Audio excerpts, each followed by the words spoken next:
హైదరాబాద్ అఫ్జల్గంజ్ లో కాల్పుల కలకలం రేపింది. దొంగల ముఠాను పట్టుకునేందుకు బీదర్ పోలీసులు హైదరాబాద్ కు వచ్చారు. పోలీసులను చూసిన దొంగల ముఠా సభ్యులు తప్పించుకునే ప్రయత్నంలో కాల్పులు జరిపారు. తర్వాత ట్రావెల్స్ ఆఫీసులోకి చొరబడ్డారు. ట్రావెల్స్ సిబ్బందిపై కాల్పులు జరిపారు. ఘటనలో జహంగీర్ అనే వ్యక్తికి గాయాలయ్యాయి. ఘటన తర్వాత దొంగల ముఠాలోని ఒకరిని పోలీసులు అదుపులోకి తీసుకున్నారు. దొంగల ముఠా రాయ్పూర్ వెళ్తున్నట్టు సమాచారం. ఇవాళ మధ్యాహ్నం కర్ణాటకలోని బీదర్లో దోపిడీ దొంగలు రెచ్చిపోయారు. శివాజీ చౌక్లోని ఓ ఏటీఎం కేంద్రంలో డబ్బు పెట్టేందుకు వచ్చిన సిబ్బందిపై ఇద్దరు వ్యక్తులు కాల్పులు జరిపారు. ఈ ఘటనలో భద్రతా సిబ్బంది ఒకరు స్పాట్లో చనిపోయారు. మరో వ్యక్తి ఆసుపత్రికి తరలిస్తుండగా మృతి చెందాడు. నిందితులిద్దరూ డబ్బును దోచుకుని బైక్పై అక్కడి నుంచి పారిపోయారు. తర్వాత విచారణ జరిపిన బీదర్ పోలీసులు హైదరాబాద్ వచ్చినట్టు తెలుసుకుని సిటీకి వచ్చారు. उनका फॉर्मल चेक करके तेरा बता बता दी, तूने अंदर बैग में से निकाल के कुछ बंडल दिया, तो अंदर रख ले पैसे, पहले तू बाहर निकल बोल के बाहर निकल पहुंचा थी, वही बैग में हाथ डाल के इमीडिएट जागीर के ऊपर 2 राउंड पुलिस फायर कर दिया।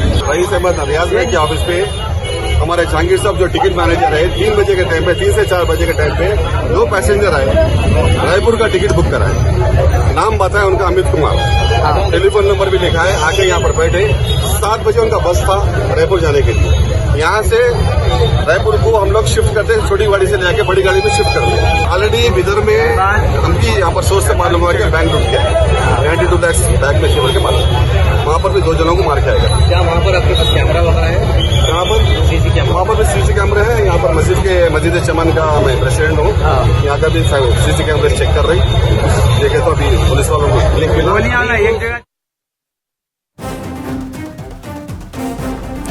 ఇదే విషయంపై డీటెయిల్స్ రామ్ ప్రసాద్ అందిస్తారు. రామ్ ప్రసాద్, హైదరాబాద్ లో కాల్పులు జరిగినట్టు తెలుస్తోంది, డీటెయిల్స్ ఏంటి? హైదరాబాద్ నగరం నడిగొడ్డున ఈరోజు సాయంత్రం జరిగినటువంటి గుర్తు తెలియని దుండగుల కాల్పులు అయితే ఒక్కసారిగా నగరవాసులను ఉలిక్కిపడేలా చేశాయి. మనం ప్రస్తుతం అఫ్జల్గంజ్ బస్ డిపో పరిధిలో ఉన్నటువంటి ఒక ప్రైవేట్ ట్రావెల్స్ వద్ద అయితే ఉన్నాము.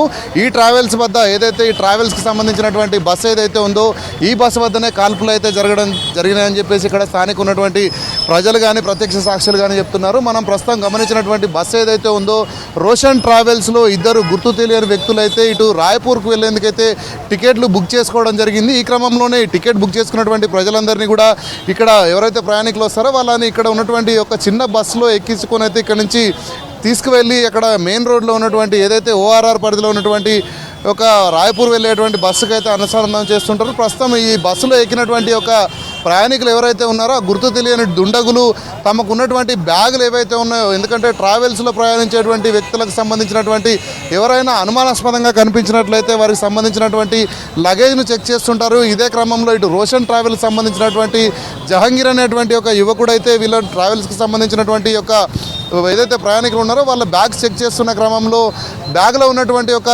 ఏదైతే షార్ట్ వెపన్ గన్ ఉంటుందో దాంతో అయితే కాల్పులు అయితే జరిపారు. ఈ క్రమంలోనే కాల్పులు జరిపిన అనంతరం జహాంగీర్ అనేటువంటి యువకుడికి ఇటు కడుపులో అదేవిధంగా ఇటు తొడ భాగంలో అయితే 2 బుల్లెట్లు అయితే తాకడం జరిగింది. ఈ క్రమంలోనే పరుగు తీసినటువంటి ఏదైతే జహాంగీర్ రోషన్ ట్రావెల్స్ వద్దకు పరుగులు తీశాడు. ఈ క్రమంలోనే దుండగులు అయితే కాల్పులు జరిపిన అనంతరం పారిపోయారు. ఇక్కడే ఆ కాల్పులు జరుగుతున్న సమయంలోనే ఇటు బీదర్కు సంబంధించినటువంటి పోలీసులు కూడా ఉన్నారు.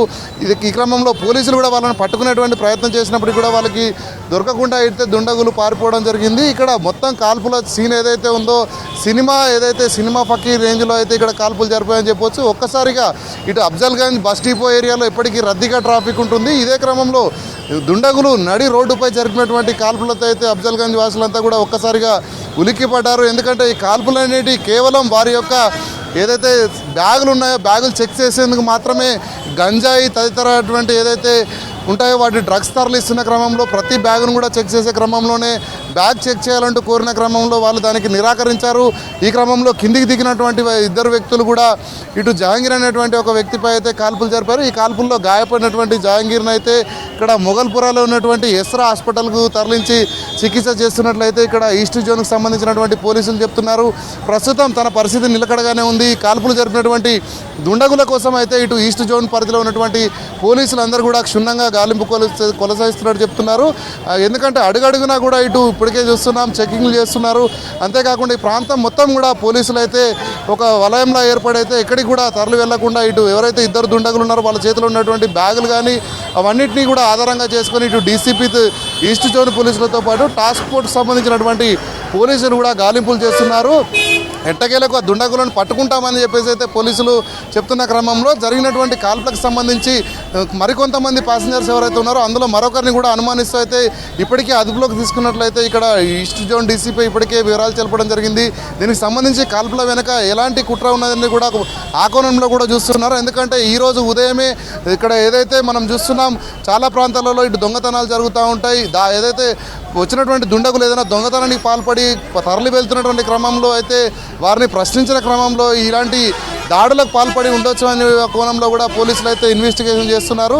మొత్తానికైతే ఈ జరిగినటువంటి కాల్పులు అయితే హైదరాబాద్ వాసులను ఒక్కసారిగా కలకలం రేపిందని చెప్పవచ్చు. సూర్య. రైట్ రాంప్రసాద్. బీదర్లో కాల్పులు జరిపి నిందితులు హైదరాబాద్కు వచ్చారన్నారు డీసీపీ బాలస్వామి. రాయ్పూర్కు వెళ్లేందుకు అమిత్ కుమార్ పేరు మీద టికెట్ బుక్ చేసుకున్నారన్నారు. అనుకోకుండా వేరే కేసులో బీదర్ పోలీసులు అదే బస్సులో ఉన్నారు. వచ్చిన వారు నిందితులని బీదర్ పోలీసులకు తెలియదన్నారు డీసీపీ బాలస్వామి. పోలీసులను చూసి కాల్పులు జరిపారన్నారు. నిందితుల కోసం గాలిస్తున్నామంటున్న డీసీపీ బాలస్వామితో Ramprasad face to face. Hyderabad నడిబొడ్డున గుర్తు తెలియని దుండగులు కాల్పులు అయితే కలకలం రేపాయని చెప్పవచ్చు. ముఖ్యంగా అఫ్జల్గంజ్ బస్ డిపో పరిధిలో జరిగినటువంటి గుర్తు తెలియని వ్యక్తుల కాల్పుల్లో అయితే ఒక యువకుడు గాయాల పాలవడం జరిగింది. ఎందుకంటే అతను బస్సు ఎక్కేదానికి వచ్చినటువంటి ఒక ప్రయాణికులను చెక్ చేస్తూ ఉండగా ప్రమాదం జరిగినట్లయితే వాళ్ళు దుండగులు కాల్పులకు పాల్పడినట్టు చెప్తున్నారు. దీనికి సంబంధించి మనతో మాట్లాడడానికి వెస్ట్ జోన్ డీసీపీ బాలస్వామి ఉన్నారు. మాట్లాడేటువంటి ప్రయత్నం చేద్దాం. సార్, కాల్పులు ఏ టైంలో జరిగాయి, ఏ విధంగా కాల్పులకు పాటుపడినటువంటి దుండగులు ఎవరని గుర్తించారు? కాల్పులు అరౌండ్ 7 to 7:15 మధ్యలో జరిగాయి. దీనికి సంబంధించి ఒక ఇద్దరు అన్నోన్ పర్సన్స్ హైదరాబాద్ నుంచి రాయ్పూర్కి టికెట్లు బుక్ చేసుకున్నారు, ట్రావెల్ టికెట్లు. వాళ్ళు బస్సు బోర్డింగ్ చేసేటప్పుడు అనుమానాస్పదంగా కనబడినప్పుడు అక్కడున్న మేనేజర్ అడిగితే అతని మీద కాల్పులు జరిగి 2 బ్యాగ్స్ ఉంటే తీసుకొని పారిపోయారు. ప్రధానంగా ఈ కాల్పుల్లో గాయపడినటువంటి వ్యక్తి పరిస్థితి ఏ విధంగా ఉంది, ఎక్కడ అడ్మిట్ చేశారు సార్? ప్రస్తుతం గాయపడిన వ్యక్తి అస్రా హాస్పిటల్లో ట్రీట్మెంట్లో ఉన్నాడు. అతని పరిస్థితి ఇప్పుడు బాగానే ఉంది. ఓన్లీ సింపుల్ ఇంజరీ, తొడకు ఒక సింపుల్ ఇంజరీ అయింది. దుండగులు ఇక్కడ ఏమైనా అఫెన్స్ చేయడానికి గన్నులు తీసుకొని వచ్చి ఉండొచ్చా సార్, లేదంటే అనుమానాస్పదంగా ఏమైనా మీకు ఏమైనా కదలికలు గమనించారా? ఆ దుండగులు ఇక్కడ అఫెన్స్ చేయడానికి అని కాదు, కానీ ఇక్కడ మార్నింగ్ ఈరోజు బీదర్లో జరిగినటువంటి ఒక రాబరీ, ఏటీఎం రాబరీకి సంబంధించిన వ్యక్తుల్లాగా అనిపిస్తున్నారు. But we cannot rule out it. కాల్పులు జరిగిన క్రమంలో బీదర్ పోలీసులు కూడా ఉన్నట్టు తెలుస్తుంది. వారికి ఏమైనా ఇంజురీ జరిగిందా సార్? వాళ్ళకేమీ జరగలేదు. వాళ్ళు they are also travelling to Raipur to execute a non bailable warrant. So వాళ్ళు ఈ కేసుకి సంబంధించి ఏమీ రాలేదు. బట్ వాళ్ళు కూడా ట్రై చేశారు పట్టుకోవడానికి, but it was not fruitful. ప్రస్తుతం దుండగులు ఎక్కడున్నారు సార్? పరారీలో ఉన్నారు, గాలింపులు ఏమైనా చేయబడుతున్నారు? పరారీలో ఉన్నారు. హైదరాబాద్ సిటీ అంతటా కూడా వెహికల్ చెకింగ్, తర్వాత అన్ని దగ్గర వెహికల్ చెకింగ్ చేస్తూ ఉన్నాము. వాళ్ళు త్వరలోనే పట్టుకుంటారు. సో మొత్తంగా ఇది పరిస్థితి. చూసినట్లయితే గుర్తు తెలియని గుండెదులు ఏదైతే కాల్పులు జరిపారో ఈ కాల్పులలో అయితే ఇటు ట్రావెల్స్ సంబంధించినటువంటి యువకుడికి గాయాలయ్యాయి. ప్రస్తుతం తన పరిస్థితి నిలకడగానే ఉన్నట్లయితే ఇటు పోలీసులు చెప్తున్నారు. ఏదైతే పరారీలో ఉన్నటువంటి నిందితులు ఎవరైతే ఉన్నారో వాళ్ళను గాలింపు చర్యలు చేపడుతున్నట్టు కూడా ఇటు ఈస్ట్ జోన్ డీసీపీ అయితే చెప్తున్నారు. ఒక్కసారిగా జరిగినటువంటి కాల్పులతో అయితే అఫ్జల్గంజ్ ఏరియాలో ఉన్నటువంటి ప్రజలందరూ కూడా ఒక్కసారిగా ఉలిక్కిపడేటువంటి పరిస్థితి. ఎందుకంటే ప్రతినిత్యం రద్దీగా ఉండేటువంటి ఒక అఫ్జల్గంజ్ బస్ డిపో ఏరియా ఏదైతే ఉందో ఒక్కసారిగా అనుకోకుండా ఇటు గుర్తు తెలియని దుండగులు ఏదైతే ట్రావెల్స్ బస్సులో ప్రయాణం చేసేందుకు వచ్చి ప్రశ్నించారంటే ఏదైతే ఇక్కడ సామాన్లు చెక్ చేసి వాళ్ళ బ్యాగులు లగేజ్ చెక్ చేసే క్రమంలో అయితే ఒక్కసారిగా తెగబడి కాల్పులు జరపడం అయితే ఇక్కడ ఉన్నటువంటి ప్రజలను కూడా కొంత భయాందోళనకు గురి చేసినటువంటి పరిస్థితి. ప్రస్తుతం అయితే పరిస్థితి నిలకడగానే ఉంది. గాలింపు చర్యలు చేపడుతున్నట్లయితే ఈస్ట్ జోన్ డీసీపీ తెలపడం జరిగింది. కెమెరామెన్ రమేష్తో రాంప్రసాద్, V6 న్యూస్, హైదరాబాద్. నుమాయిష్ను సందర్శించే ప్రజలకు ట్రాఫిక్ రూల్స్, సైబర్ క్రైమ్ నేరాలు, షీ టీమ్స్పై అవగాహన కల్పిస్తామన్నారు Hyderabad CP CV Anand. Nampally exhibition గ్రౌండ్లో పోలీస్ స్టాల్ను ప్రారంభించారు సివి ఆనంద్. ఎగ్జిబిషన్లో రద్దీని కంట్రోల్ చేయడానికి పోలీసులు శ్రమిస్తున్నారని అన్నారు. 1989 రూల్స్ ఆఫ్ రూట్స్ యాక్ట్ ప్రతి ఒక్కరూ చదవాలన్నారు ట్రాఫిక్ ఏసీపీ విశ్వప్రసాద్. మహిళల రక్షణకు మఫ్టీలో షీ టీమ్స్ వర్క్ చేస్తున్నాయన్నారు women safety wing DCP Lavanya. There is an act called Young Children Rules of Road Regulation 1989. Every one of you must read that act. Rules of Road Regulations 1989. It is very simple, very understandable, very simple language lo untundi adi. Ante it's any road user how he should behave himself when he is onto the road. Cyclist కానీ bicycle rider కానీ car driver కానీ including a pedestrian how he should conduct himself on a road if is getting on to a road. అది ప్రతి ఒక్క human బిహేవియర్ని ఎలా తెలియజేస్తుంది. Roundabouts ఎలా మాన్యువర్ చేయాలి, సిగ్నల్స్ అంటే ఏంటి, వాట్ ఈస్ గివ్ వే అంటే ఏంటి, who has got the right of way, all this are very simply explained. Traffic stall అనేది దాంతో సహా cyber crime, women safety stalls రెండు కూడా ఇనాగ్రేట్ చేయడానికి నేను విచ్చేశాను. లక్షలాది మంది ఇక్కడ విచ్చేస్తారు ఈ నుమాయిష్కి. ఆ విచ్చేసిన సందర్భంలో వాళ్ళు షాపింగ్ ఇవన్నీ చేసుకుంటూ ఈ ట్రాఫిక్ స్టాల్లో వస్తే వాళ్ళతో ఉన్న పిల్లలు వాళ్ళకు కూడా ట్రాఫిక్ రూల్స్ గురించి అవగాహన ఇవ్వడానికి అక్కడ అన్ని ఏర్పాట్లు చేయడం జరిగింది. అక్కడ సిగ్నల్స్ కానివ్వండి, వేరే ట్రాఫిక్ డిపార్ట్మెంట్ చేసే యాక్టివిటీసు, ఎంక్రోచ్మెంట్ రిమూవల్ ప్లస్ ఇతర ఎన్ఫోర్స్మెంట్ యాక్టివిటీస్, అవేర్నెస్ యాక్టివిటీస్ ఇవన్నీ కూడా అక్కడ ప్రదర్శించి వాళ్ళకి చెప్పడము, డ్రంక్ డ్రైవింగ్ ఎన్ఫోర్స్మెంట్ ఏ విధంగా చేస్తారు, body worn cameras, alcometers and sound సంబంధించిన మీటర్స్ ఇవన్నీ కూడా అక్కడ పెట్టి వాళ్ళకి చూపిస్తారు. అదేవిధంగా సైబర్ క్రైమ్ మరియు ఉమెన్ సేఫ్టీ వింగ్లో షీ టీమ్స్ చేసే పని ఏ విధంగా ఒఫెండర్స్ని పట్టుకోవడం, ఎవరైతే ఆడపిల్లల్ని వేధిస్తారో వాళ్ళని ఏ విధంగా పట్టుకుంటారు, సైబర్ క్రైమ్ సంబంధించిన నేరాలు ఏవైతే ఉన్నాయో దాని గురించి అవగాహన ఇవ్వడానికి ఈ స్టాల్స్ అన్నీ కూడా ఏర్పాటు చేయడం జరుగుతుంది. నుమాయిష్ 2025కి సంబంధించి విమెన్ అండ్ చిల్డ్రన్కి సంబంధించి చాలా గట్టి చర్యలు తీసుకోవడం జరిగింది. అరౌండ్ 50 పోలీస్ పర్సనల్ ఎక్స్క్లూజివ్గా రౌండ్ ద క్లాక్ వీళ్ళని ఇక్కడ నుమాయిష్లో తిప్పడం జరుగుతుంది. ఎవరైనా అన్నెసెసరీగా అన్వాంటెడ్గా బిహేవియర్ కానీ అలాంటి ఏదైనా అబ్జర్వ్ చేస్తే వాళ్ళని ఇమ్మీడియట్గా వాళ్ళని they are taking to task. And చిల్డ్రన్ని కూడా ఇక్కడ ఏదైనా లాస్ట్ చిల్డ్రన్ ఉంటే కూడా అవుట్ పోస్ట్కి వివరాలు చెప్తే వెంబటే వాళ్ళు వారిని వెతికి పట్టుకోవడం కూడా హెల్ప్ చేస్తున్నారు. నుమాయిష్కు వచ్చే రద్దీని నియంత్రించడానికి, ప్రజలను రోడ్ దాటించడానికి పోలీసులు పనిచేస్తున్నారని అన్నారు ట్రాఫిక్ డీసీపీ వెంకటేశ్వర్లు. నార్మల్ డేస్లో 170 మంది ట్రాఫిక్ కానిస్టేబుల్స్, హోంగార్డ్స్ ఉంటే వీకెండ్స్లో 220 మందికి పైగా విధులు నిర్వహిస్తున్నారని తెలిపారు. నుమాయిష్కు వచ్చే ప్రజలు మెట్రో, ఆర్టీసీ బస్సులను ఉపయోగించాలని కోరారు. ఎప్పటికప్పుడు రద్దీని కంట్రోల్ చేస్తున్నామంటున్న ట్రాఫిక్ డీసీపీ వెంకటేశ్వర్లతో కల్పన ఫేస్ టు ఫేస్. హైదరాబాద్లో ట్రాఫిక్ గురించి స్పెషల్గా చెప్పనక్కర్లేదు, ఎందుకంటే హైదరాబాదే ట్రాఫిక్కి కేర్ ఆఫ్ అడ్రస్గా చెప్తా ఉంటారు. ఇక నుమాయిష్ స్టార్ట్ అయిందంటే చాలు నాంపల్లి పరిసర ప్రాంతాల్లో అయితే మనకు పెద్ద ఎత్తున ట్రాఫిక్ అనేది కొనసాగుతుంది. ఇటు సైడ్ రావాలంటేనే 1-2 సార్లు ఆలోచిస్తూ ఉంటారు. మరి అట్లాంటిది 45 రోజుల పాటు కూడా ఎంతో కష్టపడి ట్రాఫిక్ కంట్రోల్ చేస్తూ ఉంటారు ట్రాఫిక్ పోలీస్ వాళ్ళు. మరి ఈ సంవత్సరం ఎట్లా ఉంది, ఎంతమంది విధులు నిర్వహిస్తున్నారో తెలుసుకుందాం. మనతో పాటు డీసీపీ సార్ ఉన్నారు, వెంకటేశ్వర్లు. ఒకసారి వారితో కూడా మాట్లాడదాం. సార్, నాంపల్లి ఎగ్జిబిషన్ అనగానే పెద్ద ఎత్తున జనాలు వస్తూ ఉంటారు. ఇక్కడ ట్రాఫిక్ అంటేనే ఈ రూట్లో రావాలంటే 1-2 సార్లు ఆలోచన సిచ్యువేషన్స్ ఉంటాయి. సో ప్రజెంట్ ఎంతమంది విధులు నిర్వహిస్తున్నారు, ఎట్లా ట్రాఫిక్ కంట్రోల్ చేస్తున్నారు సార్? యాక్చువల్గా నుమాయిష్ స్టార్ట్ అయినప్పటి నుంచి ఎవ్రీ ఇయర్ ట్రాఫిక్ని మేము మెరుగుపరుస్తున్నాము. ముఖ్యంగా ఈ నుమాయిష్కి వచ్చే వాళ్ళని మెట్రోలో రమ్మని మేము అప్పీల్ చేస్తున్నాము. ఎందుకంటే మెట్రో వస్తే పార్కింగ్ ప్రాబ్లం ఉండదు, అదేవిధంగా ట్రాఫిక్ ప్రాబ్లం కూడా ఉండదు. ఇక్కడ ఇది చాలా సిటీ సెంటర్లో ఉంది, పార్కింగ్ ఏరియాస్ చాలా తక్కువ ఉన్నాయి. ఉన్న వాటిని అన్నింటినీ కూడా యూటిలైజ్ చేసుకుంటూ ఇందిరా ప్రియదర్శిని కాలేజీ, అదేవిధంగా చుట్టుపక్కల ఉన్న స్కూల్ గ్రౌండ్స్, ఈ ఆఫీసెస్ యొక్క పార్కింగ్ కూడా ఆఫ్టర్ 5:36 తర్వాత ఎంప్లాయీస్ అందరు వాళ్ళ వెహికల్స్ని తీసుకొని వెళ్ళిన తర్వాత మళ్ళీ అక్కడ కూడా మేము పార్కింగ్ వాళ్ళతో మాట్లాడి అడ్జస్ట్ చేస్తున్నాము. దాదాపుగా సంక్రాంతి ఫెస్టివల్ టైంలో సండే రోజు మ్యాక్సిమం 80,000 పైన రావడం జరిగింది. ఇప్పుడు ఎవ్రీడే 60-70,000 మధ్యన క్రౌడ్ ఉంది. ఇక్కడ షాప్స్ కూడా డిఫరెంట్గా ఉన్నాయి. వచ్చిన వాళ్ళ ఫీడ్బ్యాక్ కూడా చాలా బాగుంది. వచ్చిన వారికి ఎలాంటి ఇబ్బందులు కలగకుండా ట్రాఫిక్ రెగ్యులేట్ చేస్తూ ఈ బిజీ ఉన్నప్పటికి కూడా దాదాపు 220 మంది ట్రాఫిక్ సిబ్బంది, మొత్తం మా additional DCP Ravinder Reddy, ACP traffic Dhanalakshmi మరియు ఇన్స్పెక్టర్ల ఆధ్వర్యంలో ఇప్పటి వరకు ఎలాంటి ప్రాబ్లం లేకుండా చేయటం జరుగుతుంది. ముఖ్యంగా ఇక్కడ ప్రాబ్లం ఏమిటంటే అజంతా గేట్ దగ్గర నుంచి ఎగ్జిట్ ఉంది.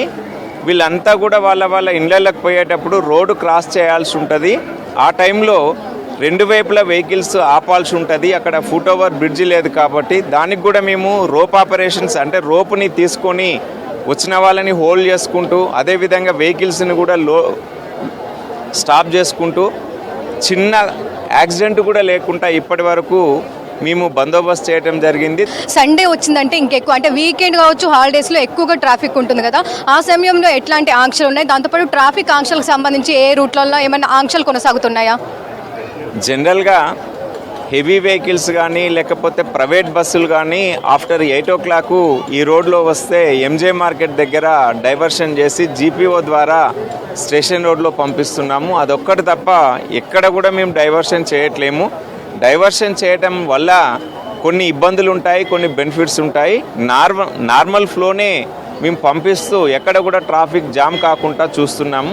ముఖ్యంగా తాజ్ ఐలాండ్, ఏక్ మినార్ దగ్గర కొంచెం అక్కడ ట్రాఫిక్ జామ్ అయినప్పుడు ఆ లోడ్ అంతా కూడా అజంతా గేట్ మీద పడటం వల్ల, అదేవిధంగా ఈ నుమాయిష్ని చూడటానికి వచ్చిన వాళ్ళు రోడ్డు క్రాస్ చేసేటప్పుడు కూడా వెహికల్స్ ఆపటం వల్ల ఎంజే మార్కెటు, రంగమహల్ నుంచి ఎంజే మార్కెట్ వచ్చే రోడ్డు, సిద్దంబర్ బజార్ నుంచి ఎంజే మార్కెట్ వచ్చే రోడ్డు, ఎంజే మార్కెట్ నుంచి తాజ్ ఐలాండ్కి వెళ్ళే టైంలో కొంత ట్రాఫిక్ జామ్ అవుతుంది. కానీ అది టెంపరీగానే, కాకపోతే వెహికల్ స్లోగా ఉంది. మరొకసారి మేము ప్రజలకు చేసే అప్పీల్ ఏమిటంటే మ్యాక్సిమం మీరు మెట్రో రైల్ని ఉపయోగించుకోండి. దాంతో మీకు ఎలాంటి ప్రాబ్లం ఉండదు. ఈవెన్ ఫుట్ ఓవర్ బ్రిడ్జి లాగా కూడా మెట్రోను ఉపయోగించుకోవచ్చు. అక్కడ ఫుట్ ఓవర్ బ్రిడ్జి లేనప్పుడు మెట్రో స్టేషన్లోకి వెళ్ళి రోడ్డుకు అవతల వైపు కూడా వెళ్ళొచ్చు.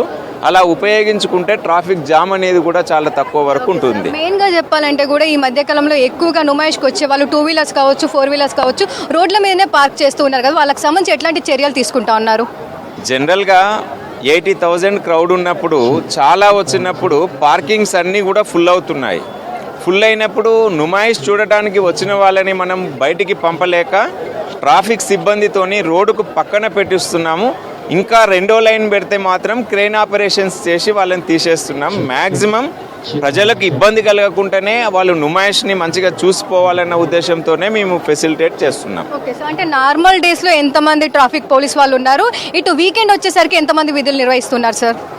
జనరల్గా నార్మల్లో 170 నుంచి 180 members traffic, law and order కాకుండా, లా అండ్ ఆర్డర్ ఇంకా సపరేట్ ఉంటుంది, ఓన్లీ ట్రాఫికే 180 మెంబర్స్ ఉంటారు. వీళ్ళు కాకుండా ఆర్మూర్ రిజర్వ్ నుంచి ఒక 4 ప్లటూన్స్ ఉంటాయి.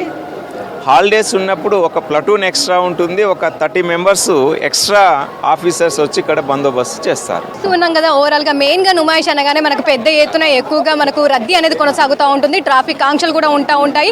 అదేవిధంగా ఈ సంవత్సరం కూడా పెద్ద ఎత్తున నుమాయిష్కి విజిట్ చేయడంతో కూడా ట్రాఫిక్ ఆంక్షలు ఉన్నాయని చెప్తా ఉన్నారు. దాదాపు 220కి పైగా ట్రాఫిక్కి సంబంధించి పోలీస్ కావచ్చు, ఇటు హోంగార్డ్స్ కావచ్చు వర్క్ చేస్తున్నారని చెప్పేసి, ఎప్పటికప్పుడు కూడా ట్రాఫిక్ కంట్రోల్ చేస్తున్నామని చెప్పేసి చెప్తున్న సిచ్యువేషన్స్ మనకు కనిపిస్తూ ఉన్నాయి. కెమెరా పర్సన్ అశోక్తో కల్పన, విజిక్స్ హైదరాబాద్. ఈ నెల 20వ తేదీ వరకు దరఖాస్తుల పరిశీలన పూర్తి చేస్తామన్నారు మణికొండ కమిషనర్ ప్రదీప్ కుమార్. రంగారెడ్డి జిల్లా గండిపేటలో రేషన్ కార్డుల దరఖాస్తుల పరిశీలన చేశారు అధికారులు. ప్రజాపాలనలో వివిధ పథకాల కోసం పేద ప్రజలు దరఖాస్తు చేసుకున్నారు. మణికొండలో 742 మంది దరఖాస్తు చేసుకోగా 230 ఇండ్లు సర్వే చేశారు అధికారులు. బండ్లగూడలో 1131 మంది దరఖాస్తు చేయగా 435 ఇండ్లను సర్వే చేశారు. నార్సింగిలో 784 మంది దరఖాస్తు చేసుకోగా 143 ఇండ్ల దరఖాస్తులను పరిశీలించారు. ఈ నెల 21, 22 తేదీల్లో వార్డు సభలలో ఎంపికైన దరఖాస్తుల వివరాలను వెల్లడిస్తామని తెలిపారు అధికారులు. కలెక్టర్ గారి ఆదేశానుసారము ఫుడ్ సేఫ్టీ కార్డ్స్ లిస్ట్ ఇవ్వడం జరిగింది. మణికొండ మున్సిపాలిటీకి 742 లిస్ట్ వచ్చింది. 742ను 20 వార్డులకు డివైడ్ చేసి 20 టీంలను వేయడం జరిగింది. 20 టీంలు కూడా ప్రతి వార్డులో అక్కడికి వెళ్ళి కౌన్సిలర్తో అక్కడ ఉన్న గౌరవ ప్రతినిధులు, కౌన్సిలర్స్ కానీ లేదా లోకల్ లీడర్స్ కూడా వాళ్ళు కూడా వెంబటి వస్తున్నారు. అక్కడ లోకల్లో పోయి ఆ డోర్ నెంబర్లు వెరిఫై చేసి వాళ్ళు ఇచ్చిన ఇన్ఫర్మేషన్ అంతా తీసుకొని వాళ్ళకు ఒకవేళ 2 చోట్ల రేషన్ కార్డ్స్ ఉంటే వాళ్ళకి ఇక్కడ కావాలన్నా పాత చోట కావాలన్నా కానీ కూడా వాళ్ళతో విల్లింగ్ తీసుకుంటున్నాము. వాళ్ళ ఇన్కమ్ కూడా ఎంక్వైరీ చేసేసి రాసుకోవడం జరుగుతుంది. ఇవన్నీ మేము ప్రింటెడ్ ప్రొఫార్మా ఉంది, దాంట్లో ఫిలప్ చేసి మేము కలెక్టర్ గారికి అప్లోడ్ చేస్తున్నాం. నగరవాసులకు స్నేక్ సొసైటీలు సేవలు అందిస్తున్నాయి. ఎక్కడ పాము ఉందని కాల్ చేసినా వెంటనే వెళ్తున్నారు. పాములను రెస్క్యూ చేసి అడవిలో వదిలేస్తున్నారు వాలంటీర్లు. దాదాపు సిటీలో 200 మంది స్నేక్ క్యాచర్స్ ఉన్నారు. పాములు పట్టడానికి ప్రత్యేక ట్రైనింగ్ ఇస్తారని తెలిపారు. గత సంవత్సరం 13,000కు పైగా పాములను పట్టుకున్నామని ఫ్రెండ్స్ స్నేక్ సొసైటీ సభ్యులు తెలిపారు. ఇదే అంశానికి సంబంధించిన మరింత సమాచారం నరేష్ అందిస్తారు. సాధారణంగా పాములు అంటే ప్రతి ఒక్కరు భయపడుతూనే ఉంటారు. అదే గ్రామీణ ప్రాంతంలో అయితే ఒక 2-3 కలుస్తారు. అది విషమున్న పాము అయితేనేమో చంపేస్తారు, విషం లేనిదైతేనే బయటికి పంపించే ప్రయత్నం చేస్తారు. అదే సిటీలో పాములు కనుక వచ్చినట్లయితే ఏంది పరిస్థితి, వాటికి సంబంధించి వాటిని ఎట్లా పట్టుకుంటారు, చాలా వరకు విషమున్న పాములు అయితే ఏంది, విషం లేనటువంటి పాములు ఉంటే ఎట్లా, ఆ సమాచారం ఎట్లా తెలుస్తుంది, సిటీలో ఉండేటటువంటి వాసులు ఎట్లాంటి జాగ్రత్తలు తీసుకుంటా ఉన్నారు, అసలు ఆ పాముల ఇంట్లోకి వచ్చినటువంటి పాములను బయటికి ఏ విధంగా పంపిస్తున్నారు అనేటటువంటి విషయాలను మనం ఇక్కడ ఒక పర్సన్ మనతో ఉన్నాడు, తనతో మాట్లాడి తెలుసుకునే ప్రయత్నం చేద్దాం. అసలు పాము వచ్చిన తర్వాత మీరు బయట వాళ్ళకి ఎట్లా చెప్తా ఉంటారు, ఇది దాన్ని బయటికి పంపించడం కోసం కానివ్వండి, లేదంటే అది విషం ఉన్న పాము అనుకోండి కరిస్తే చనిపోయే ప్రమాదాలు కూడా ఉంటాయి కదా, మీరు ఎట్లా చెప్తారు బయటికి ఈ విషయం? సరే, ఇక్కడికి వచ్చి అరౌండ్ 4 to 5 years అయింది. సో స్టార్టింగ్లో ఇలా అనిపించినప్పుడు మేము ఆన్లైన్లో చెక్ చేస్తే ఫ్రెండ్స్ ఆఫ్ స్నేక్ సొసైటీ వాళ్ళు కనిపించారు. ఆ నంబర్కి కాల్ చేస్తే వాళ్ళు లొకేషన్ బట్టి ఐవీఆర్ ఉంటుంది, దాన్ని బట్టి అసైన్ చేస్తారనమాట. సో అలా ఉన్నప్పుడు మాకు ఇంకా ఇమీడియట్గా హెల్ప్ లేరు కదా. నార్మల్ ఇప్పుడు తెలిసిన వాళ్ళు ఉంటే ఈజీగా ఎవరికైనా వచ్చి పట్టుకొని వాళ్ళు ఎక్కడి నుంచో రావాలన్నా టైం పడుతుంది. But with this friends of snakes society అయితే వెరీ హెల్ప్ఫుల్. ఫోన్ చేసినా ఒక వితిన్ 15-20 minutesలో వస్తారు. Only thing we need to ensure that అది ఎక్కడుందో కరెక్ట్గా చూసి వాళ్ళకి కరెక్ట్ లొకేషన్, ఫోటో, వీడియో పంపించి వాళ్ళు వచ్చేవరకు బయటికి వెళ్ళకుండా చూసుకోవాలి. వాళ్ళు వచ్చినప్పుడు డెఫినెట్లీ దాన్ని ప్రాపర్గా రెస్క్యూ చేసి ఒక బాటిల్లోనో దేంట్లో వేసుకెళ్ళి మళ్ళీ ఫారెస్ట్లో వదిలేస్తారు. So they are really helping both snakes and as a from the forest perspective, snakes perspective, as well as సొసైటీగా యాజ్ ఎ రెసిడెంట్స్ మాకు కూడా. ఎందుకంటే ఇట్లాంటి రెస్క్యూ చేయడం చాలా కష్టం. అంటే మనతో పాటు మాట్లాడడానికి స్నేక్స్కి సంబంధించిన సొసైటీ ఆఫ్ స్నేక్స్ సంస్థ యొక్క సభ్యుడు మనతో పాటు ఉన్నాడు. ఒకసారి తనతో మాట్లాడి తెలుసుకునే ప్రయత్నం చేద్దాం. అన్న, చెప్పండి, ఈ స్నేక్స్కి సంబంధించి ప్రధానంగా మీకు సమాచారం ఏ విధంగా అందుతుంది? హాయ్ అండి, this Sitaram from friends of snake society. ఇప్పుడు ముఖ్యంగా ఏంటని చెప్పేసి అంటే మనకి పల్లెటూరులో పాములు మనం సహజంగా చూస్తుంటాము. ఇప్పుడు సిటీల్లో ఏంటని చెప్పేసి అంటే కన్స్ట్రక్షన్స్ వర్క్స్ అలాంటివి ఎక్కువ అవడం వల్ల మనం ఏంటంటే అక్కడ ఖాళీ ప్లేస్ని, వాటి ప్లేస్ని మనం ఆక్యుపై చేస్తున్నాము. సో ఆబ్వియస్లీ అవి మన ప్లేస్కి వస్తాయి. సో మన ఏరియాలోకి వచ్చినప్పుడు మనం పాముని చూడగలుగుతాం. సో అలాంటప్పుడు ఏంటంటే బాధ్యత గల సిటిజన్స్ ఎవరైతే ఉంటారో వాళ్ళు మాకు ఫోన్ చేస్తారు. మా హెల్ప్ లైన్ నెంబర్కి కాల్ చేస్తే ఫస్ట్ మా హెల్ప్ లైన్లో వచ్చేసి వాళ్ళ ఏరియా అనేది అడుగుతుంది. ఆ ఏరియా సెలెక్ట్ చేసుకుంటారు కదా. ఏరియా సెలెక్ట్ చేసుకున్న తర్వాత అప్పుడు నియర్ బై వాలంటీర్ ఎవరైతే ఉంటారో అవైలబుల్లో వాళ్ళకి అనేది కాల్ వెళ్ళిపోతుంది. సో అప్పుడు మేము ఫస్ట్ అడుగుతాం, మాకు ఫోన్ రాగానే మేము అడుగుతాం ఏంటని చెప్పేసి అంటే పాము అనేది మీకు కనిపిస్తుంది, పాము ఎలాంటి ప్లేస్లో ఉంది, ఒకవేళ కానీ ఉంది అని చెప్పేసి వాళ్ళు కన్ఫర్మ్ చేస్తే వాళ్ళ లొకేషన్ మేము త్రూ వాట్సాప్లో పంపించమని చెప్పి అప్పుడు మేము ఆ లొకేషన్కి రీచ్ అయ్యి పాముని రెస్క్యూ చేయడం అనేది జరుగుతుంది. అంటే మీరు ఇందాక మీకు సమాచారం వస్తుంది అంటుండగా వాళ్ళు లొకేషన్ అడుగుతుందని చెప్తా ఉన్నారుగా, వాళ్ళు ఎందులో ఆన్లైన్లో రిజిస్ట్రేషన్ చేసుకోవాలన్నా లేదంటే ఎట్లా మీకు అప్రోచ్ అవ్వాలంటే ఏ విధంగా అప్రోచ్ అవ్వాలి? ఏం లేదు, వెబ్సైట్ అని చెప్పేసి అంటే ఫ్రెండ్స్ ఆఫ్ స్నేక్స్ ఓఆర్జీ అని చెప్పేసి మనం గూగుల్లో కొడితే మనకి మా society help line number plus మా సొసైటీ డీటెయిల్స్ మొత్తం మీకు అవైలబుల్లో ఉంటాయి. సో అందులో మా హెల్ప్ లైన్ నెంబర్ కూడా ఉంటుంది. ఓకే, ఆ హెల్ప్ లైన్ నెంబర్కి కానీ మీరు కాల్ చేస్తే నియర్ బై వాలంటీర్ ఎవరైనా సరే వస్తారు. ఓకే, దీనిలో ఎలాంటి రిజిస్ట్రేషన్ కానీ అలాంటిది ఏం కూడా ఫార్మాలిటీస్ ఏం అవసరం లేదు. Anybody can call.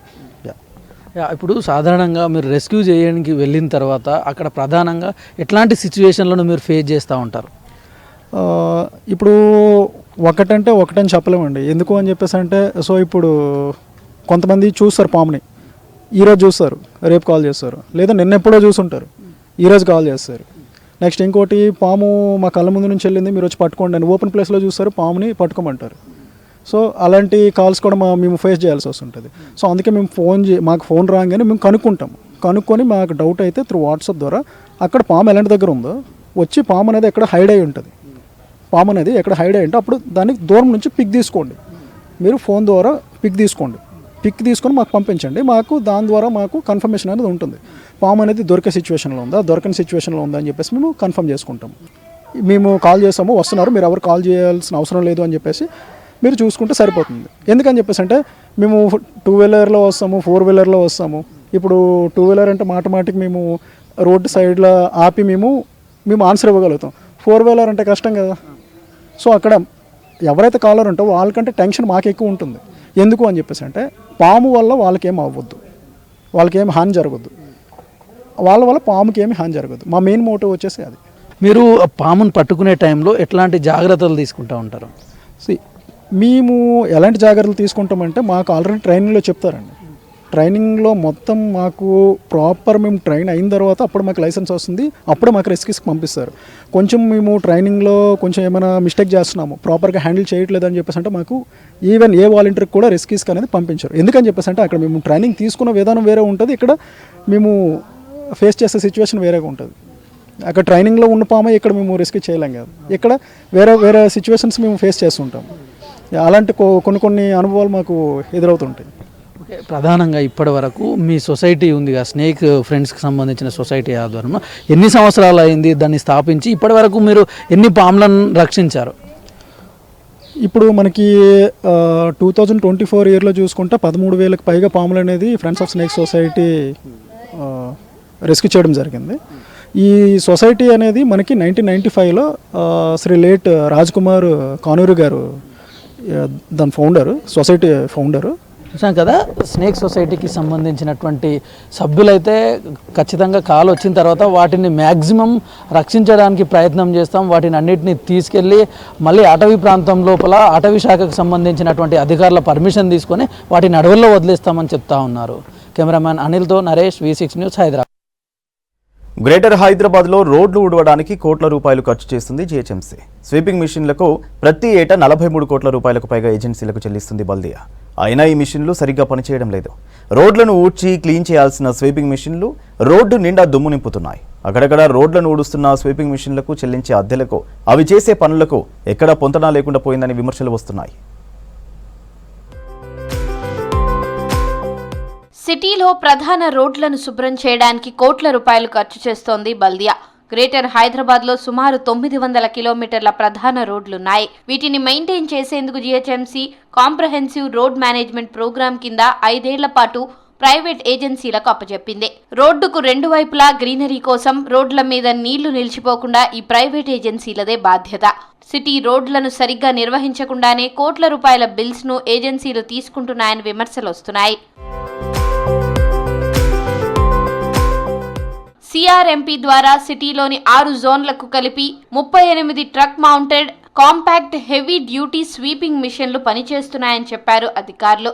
కానీ అందులో సగానికి పైగా పనిచేయడం లేదు. వ్యర్థాలను శుభ్రం చేసుకుంటూ వెళ్లాల్సిన వెహికల్స్ రోడ్లపై మరింత దుమ్మును చిమ్ముతున్నాయి. జీహెచ్ఎంసీ ఏజెన్సీ చేసుకున్న ఒప్పందం ప్రకారం స్వీపింగ్ మిషన్లు ఊడ్చే ముందు రోడ్లపై నీళ్లు చల్లాలి. ఆ తరువాత స్వీపింగ్ మిషన్లతో క్లీన్ చేయించాలి. తద్వారా దుమ్ము లేవకుండా రోడ్లు క్లీన్ అవుతాయని అధికారులు భావించారు. అయితే ప్రస్తుతం ఎలాంటి నీళ్లు చల్లకుండా స్వీపింగ్ మిషన్లు క్లీన్ చేయడంతో అదే దుమ్ము రోడ్డుపై పడుతోంది.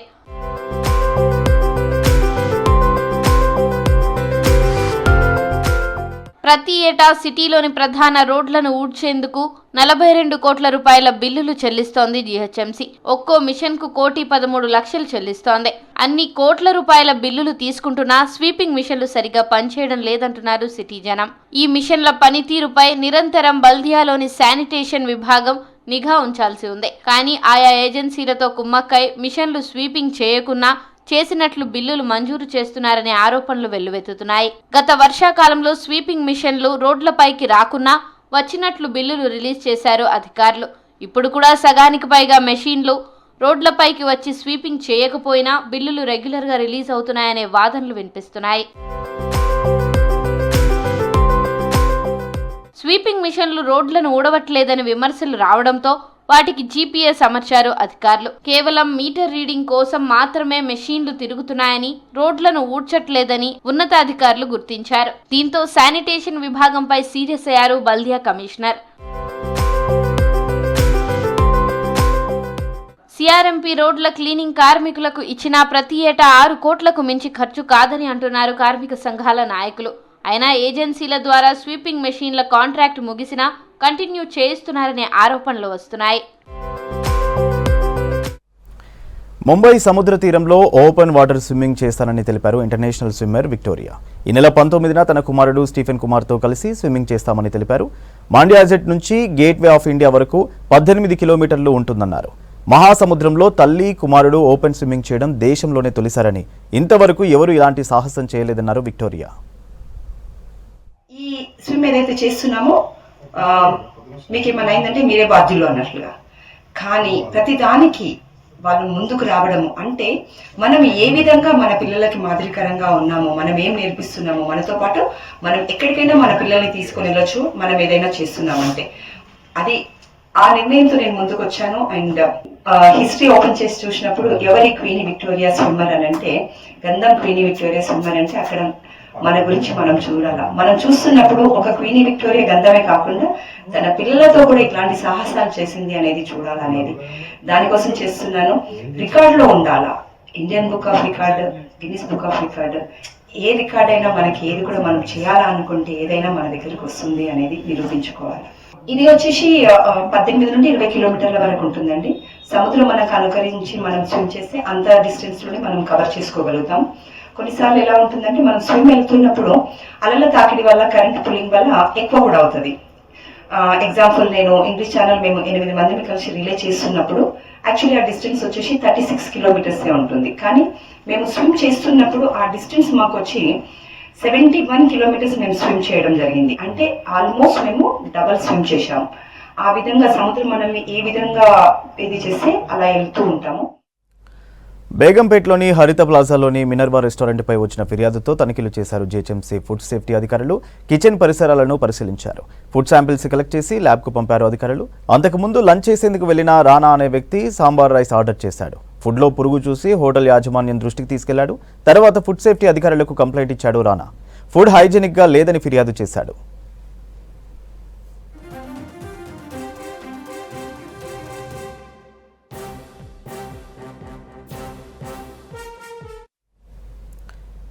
నాంపల్లి నుమాయిష్ ఎగ్జిబిషన్లోని గేమింగ్ జోన్లో చిన్న పెద్ద అనే తేడా లేకుండా అందరూ ఎంజాయ్ చేస్తున్నారు. ఎప్పుడూ పుస్తకాలతో కుస్తీ పడే విద్యార్థులు ఎగ్జిబిషన్లో రైడ్స్ ఎక్కుతున్నారు. కిడ్స్ జోన్ సందడిగా మారింది.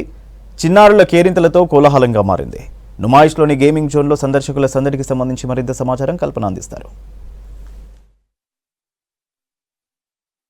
లో సందడి వాతావరణం నెలకొంది. నుమాయిష్ స్టార్ట్ అయిన దగ్గర నుంచి కూడా పెద్ద ఎత్తున పబ్లిక్ విజిట్ చేస్తూ ఉన్నారు. నుమాయిష్ లో ప్రతి ఒక్కటి అవైలబుల్ గా ఉంటుంది. ఇంట్లోకి కావాల్సిన వస్తువుల దగ్గర నుంచి కూడా ఫుడ్, ఫన్, ఎంటర్టైన్మెంట్, షాపింగ్ ఒకే వేదిక మీద ఉండడంతో కూడా పెద్ద ఎత్తున వస్తూ ఉన్నారు. ఇక మరీ ముఖ్యంగా చెప్పాలంటే నుమాయిష్ లో గేమింగ్ జోన్ ప్రతిసారి కూడా ప్రత్యేక ఆకర్షణగా నిలుస్తూ ఉంటుంది.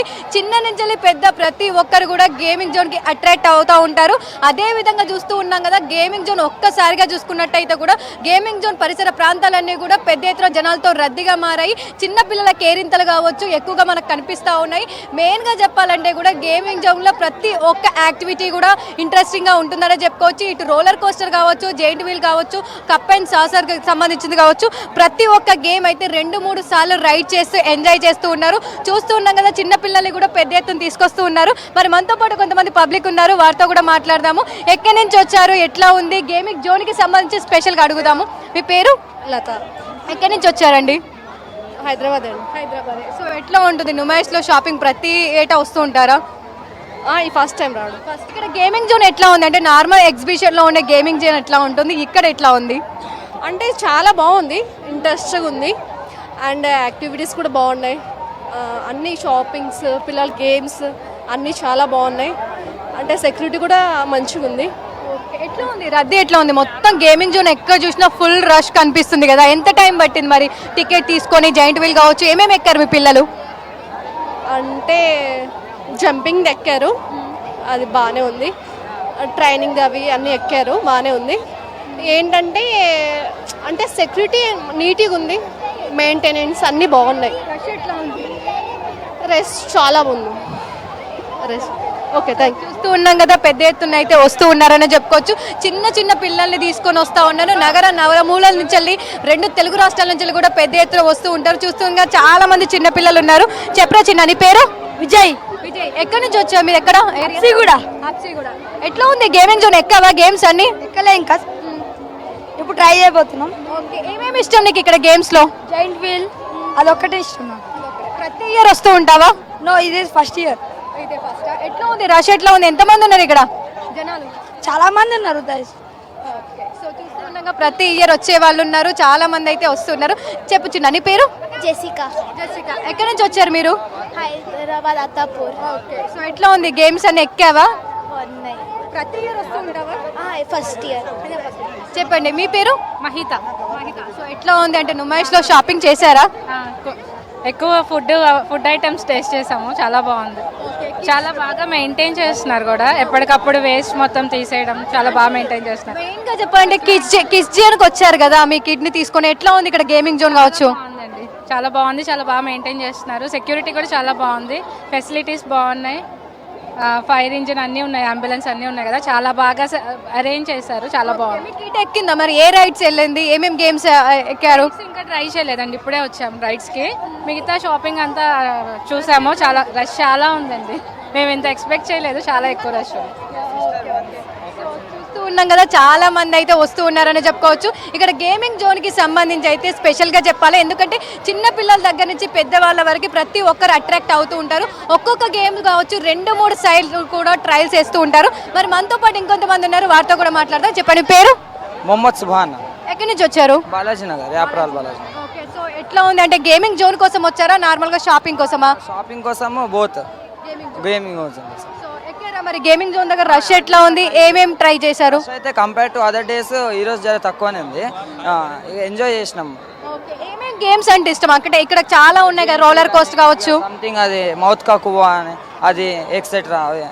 ఉన్నాం కదా, చాలా వరకు అయితే మనకు రద్దీ అనేది కొనసాగుతుంది. ఎందుకంటే నార్మల్ ఎగ్జిబిషన్స్ తో కంపేర్ చేస్తే ఇక్కడ చాలా వరకు అయితే మనకు అన్ని గేమ్స్ కావచ్చు అవైలబుల్గా ఉంటాయి. సో చాలా మంది చిన్నపిల్లల్ని ఇక్కడికి తీసుకొస్తూ ఉంటారు, ఎందుకంటే ఒకే వేదిక మీద ఒకే స్టాల్ దగ్గర మనకు ప్రతి ఒక్కటి అంటే ఇటు షాపింగ్ కావచ్చు, ఫన్ కావచ్చు, ఎంటర్టైన్మెంట్ కావచ్చు, ఇట్లా ప్రతి ఒక్కటి కూడా మనకి ఒకే దగ్గర అవైలబుల్గా ఉండడంతో పెద్ద ఎత్తున వస్తూ ఉంటారు. ఇక గేమింగ్ జోన్కి సంబంధించి చూస్తూ ఉన్నాం కదా, మొత్తం పరిసర ప్రాంతాలలోనైతే మనకు ఫుల్ ఆఫ్ రద్దీ అనేది కనిపిస్తూ ఉంది.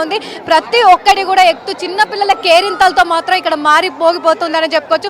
చూస్తూ ఉన్నాం కదా, ఎప్పుడెప్పుడు మేము రైడ్ ఎక్కాలా అని చెప్పేసి చాలా మంది వెయిట్ చేస్తున్న సిచ్యువేషన్స్ మనకి అక్కడ కనిపిస్తూ ఉన్నాయి. దాదాపు అంటే చాలా గేమ్స్ ఒకే దగ్గర మనకు చూసుకున్నట్టయితే దాదాపు 10 to 15 గేమ్స్ అన్ని కూడా మనకు ఒకే ప్లేస్ లో ఉండడంతో కూడా మన చిన్నపిల్లలు అయితే తీసుకొని వస్తూ ఉన్నారు. సో ఇదే రద్దీ అయితే మనకు కంటిన్యూగా నుమాయిష్ స్టార్ట్ అయిన దగ్గర నుంచి కనిపిస్తూ ఉంది. సో అదే విధంగా ఈ రోజు కూడా మనకు పెద్ద ఎత్తున అయితే రద్దీ కొనసాగుతుందనే చెప్పుకోవచ్చు. ప్రతి ఒక్క గేమ్ ఎక్కడానికి కావచ్చు, రైడ్ చేయడానికి కావచ్చు పిల్లలు ఇంట్రెస్ట్ చూపిస్తూ ఉన్నారు. అదే విధంగానైతే మనకు రద్దీ అనేది కొనసాగుతుంది. మెయిన్ గా చెప్పాలంటే కూడా గేమింగ్ జోన్ అయితే స్పెషల్ అట్రాక్షన్ గా నుమాయిష్ లో ప్రతి సంవత్సరం ఉంటుంది.